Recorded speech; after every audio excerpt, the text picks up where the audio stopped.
जय हिंद प्यारे बच्चे। आज का क्लास में हम त्रिभुज पढ़ाएंगे जो कि क्लास 10वां के लिए है। तो इससे पहले हम त्रिभुज का पहला पार्ट हम पढ़ा चुके हैं, उससे आप ज़रूर देखिए। उसको अगर देखिएगा तो ये जो भी हमने वीडियो को बनाएंगे ये बेहतर से बेहतर आपको समझ में आएगा। तो चलो आज का वीडियो में हमने क्या पढ़ाएंगे, सर्वांगसम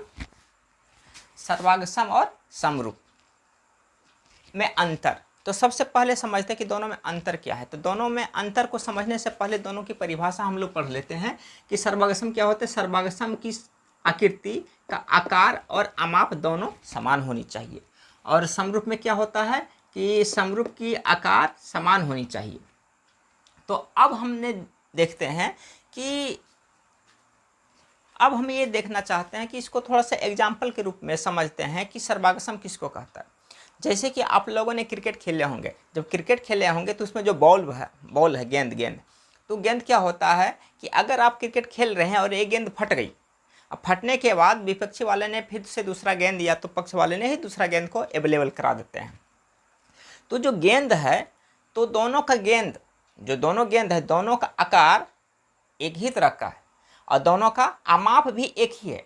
तो अब आकार क्या है और आमाप क्या है इसके बारे में समझिए। आकार का मतलब हुआ कि दोनों गेंद ही है और दोनों गेंद गोल है, लेकिन आमाप क्या है कि उसका माप एक ही होनी चाहिए, अलग अलग नहीं होनी चाहिए। यानी कि एक गेंद जितना बड़ा है उतना बड़ा दूसरा गेंद भी होनी चाहिए। तो ये हमारा क्या है, आमाप है। आमाप इसका बराबर होना चाहिए और आकार भी बराबर होनी चाहिए। तो आकार और आमाप जिसका बराबर हो उसी को हम लोग क्या कहते हैं, सर्वांगसम कहते हैं।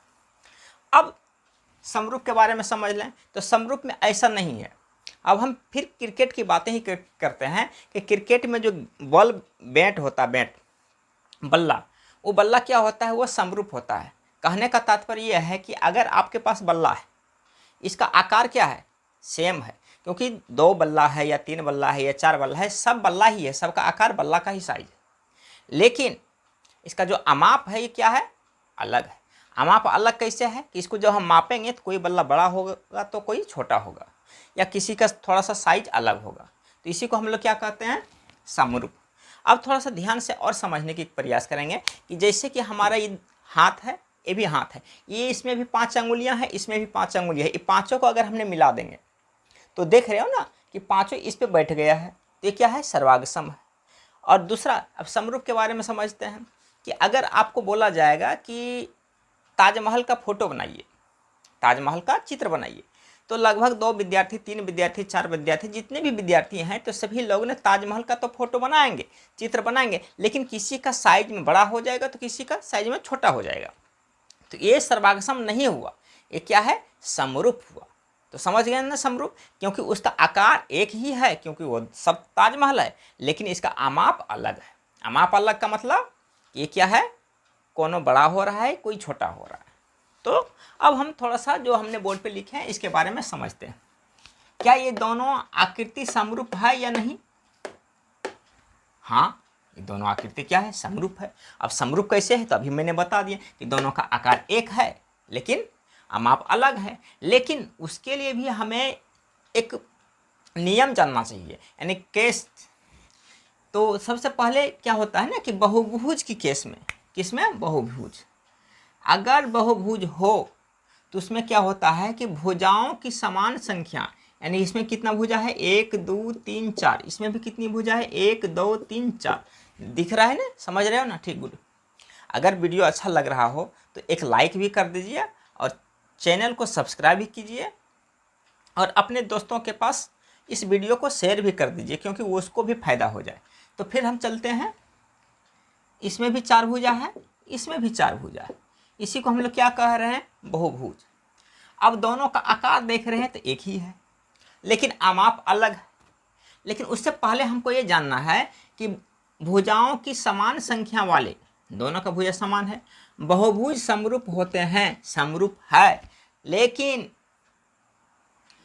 उसके संगत कोण क्या होगा, ये प्रश्न है, क्या होगा। और ये प्रश्न को हमने समझाने के लिए क्या किया है कि अगला वीडियो में ही बता चुके हैं, लेकिन इसको प्रश्न को बनाने से पहले हम थोड़ा सा यहाँ पे समझते हैं, क्योंकि मैंने यही चीज़ को यहाँ पे लिखे हैं कि समान भुजा वाले बहुभुज समरूप कहलाएंगे यदि उसके संगत कोण बराबर हो। संगत कोण क्या होनी चाहिए? बराबर होनी चाहिए। और उसकी संगत भुजा समानुपाती होनी चाहिए, कोई दिक्कत नहीं। अब इस क्वेश्चन को हमने बनाते हैं कि उसकी संगत कोण क्या होगी, कब? प्रश्न है। प्रश्न क्या है कि भुजाओं की समान संख्या वाले दो बहुभुज, यानी कोई भी बहुभुज है, हम इसी को ले लेते हैं, समरूप होंगे। कब समरूप होंगे? जब उसके संगत कोण, इसकी संगत कोण क्या होगा? इसकी संगत कोण बराबर होगा। संगत कोण बराबर होगा। उसकी संगत भुजा समानुपाती होगा। क्या होगा? समानुपाती होनी, कोई दिक्कत नहीं ना? ठीक।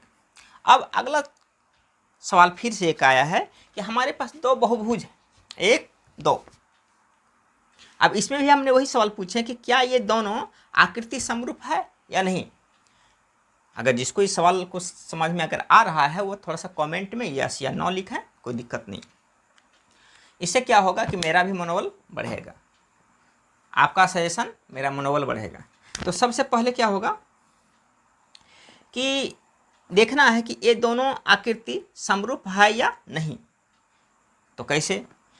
तो हमने पहले ही बता चुके हैं क्या चीज़, कि दो बहुभुज तभी समरूप होंगे जब उसके संगत कोण बराबर होगा और उसकी संगत भुजा समानुपाती होगा। तो उसके लिए हमको क्या करना पड़ेगा, ध्यान से थोड़ा समझना है। उसके लिए हमें पहला फोटो से चलते हैं। ए बी यानी कि भुजा, संगत भुजा, संगत भुजा से, संगत भुजा क्या है? ए बी बटे में पी क्यू, दूसरा को चलना है ना, समानुपाती होनी चाहिए। पी क्यू बराबर में कितना है, थोड़ा सा देखो। ए बी 1.5 है और पी क्यू कितना है? 3 है, 3 लिख दिए। इसको जब कटाएंगे तो 1/2 आएगा। कटाएंगे तो कितना आएगा? 1/2 आएगा, क्योंकि पॉइंट को हटाएंगे, यहाँ पे 0 बैठेगा तो यहाँ पे 15 हो गया, यहाँ पे 30 हो गया।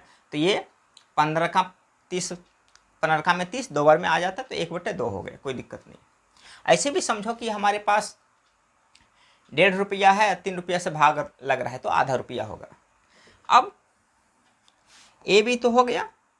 अब चलते हैं बी सी, बटे क्यू आर, बराबर। तो बी सी कितना है? बी सी 2.5 है, बी सी 2.5 है, बट्टे क्यू आर कितना है? Q R 5। ये भी कट रहा है कितना से, देख रहे हो ना? 1/2 से कट रहा है, ये भी 1/2 से कट जाएगा। पॉइंट को हटाएंगे, समझ लो थोड़ा सा, इसको पॉइंट को उड़ाएं, यहाँ पे 50 हो गया। अब 50 को 25 से भाग देंगे तो 2 बार में कट जाएगा, 1/2 आ गया, कोई दिक्कत नहीं। ठीक। अब अगला हम चलते हैं, बी सी तो हो गया। अब सी डी चलते हैं, सी डी बटे आर एस। सी डी का वैल्यू कितना है? 4.8 और सी डी का वैल्यू 4.2। ये भी कितना से कट जाएगा? 1/2 से, कोई दिक्कत नहीं हो रहा है। ठीक। अब हम चलते हैं थोड़ा सा यहाँ पे, क्योंकि यहाँ पे अब जगह नहीं बचा है। अब चलते हैं ए डी बटे एस पी। ए डी कितना है? देखो ए डी कितना है? ए डी कितना है? 2.1। अब ए डी के स्थान पे हम क्या लिखेंगे? 2.1 बटे एस पी कितना है? एस पी कितना है? 4.2। अब 4.2 लिखेंगे, यहाँ पे 4.2 लिख दिया। अब इसको भी जब हम कटाएंगे कितना हो जाएगा? 1/2 से कटेगा, क्योंकि पॉइंट और पॉइंट को कटा देंगे तो 21/42 आ गया, तो 21 दूनी 42। ठीक। अब हम क्या देख पा रहे हैं यहाँ पे कि सबका जो समान भुजा है, तो सबका भुजा का आंसर एक ही आ रहा है। तो हम ये क्या कह सकते हैं? ये समानुपाती है, ये क्या है, समानुपाती है। ए बी बटे कितना कितना था, ए बी बटे पी क्यू बराबर बी सी बटे क्यू आर बराबर सी डी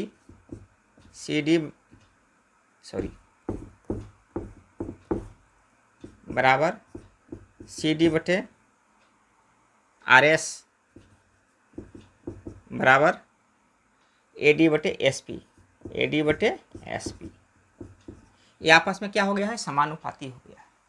अब हम लोग किस पे चलते हैं, एक केस तो हो गया संगत भुजा हो गया, अब संगत कोण चलते हैं। अब किससे, संगत कोण से। ये संगत भुजा मैंने कर दिया, अब संगत कोण को देखते हैं। अब संगत कोण क्या है, लिखो संगत कोण। इसकी संगत कोण क्या है कि A बराबर P, कोण A बराबर P होगा, लेकिन उससे पहले क्वेश्चन में एक ये और चीज़ दिया हुआ है कि कोण A है 105, ये कोण कितना है 105, कोण B कितना दिया हुआ है 100, कोण B 100 है, और कोण C कितना दिया हुआ है 70, कोण C 70, और कोण D कितना दिया हुआ है 85। अब सेम तो यहाँ पे भी कितना दिया हुआ है, क्वेश्चन है, क्वेश्चन में दिया हुआ है यहाँ पे भी 105, और इसका 100, और इसका 70, और इसका 85 दिया हुआ। तो हम क्या देख पा रहे हैं कि दोनों कोण आपस में सब बराबर है। तो हम कह सकते हैं ना कि कोण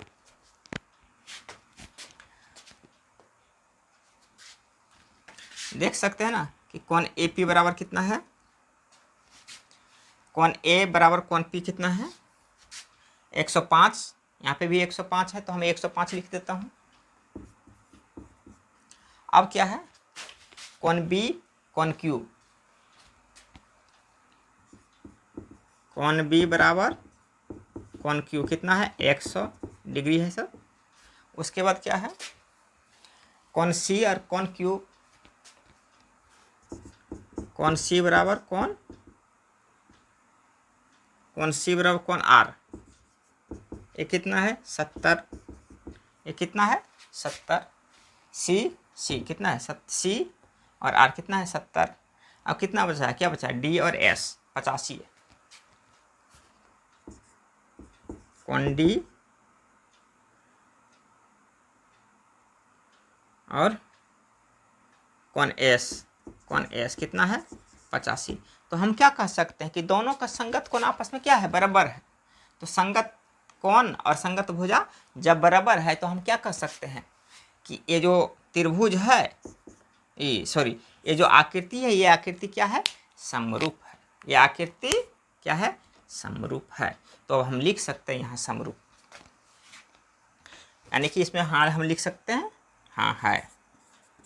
तो समरूप कैसे होगा, ए बी सी डी, देखो पहला आकृति में क्या है ए बी सी डी है, ए बी सी डी चतुर्भुज मैंने बना लिया, यानी बहुभुज बना लिया। इसमें क्या है पी क्यू आर एस है, पी क्यू आर एस है। क्या ये दोनों समरूप है, हाँ। तो समरूप का साइन कैसे होता है, यानी चिन्ह ऐसे होता है। तो अगर आप लोगों को ये वीडियो अच्छा लगा होगा तो चैनल को सब्सक्राइब, वीडियो को लाइक और शेयर भी कर दीजिए, और एक प्यारा सा कमेंट भी कीजिए कि आपको ये वीडियो कैसा लगा, जिससे मेरा मनोबल और भी बढ़े। Thank you.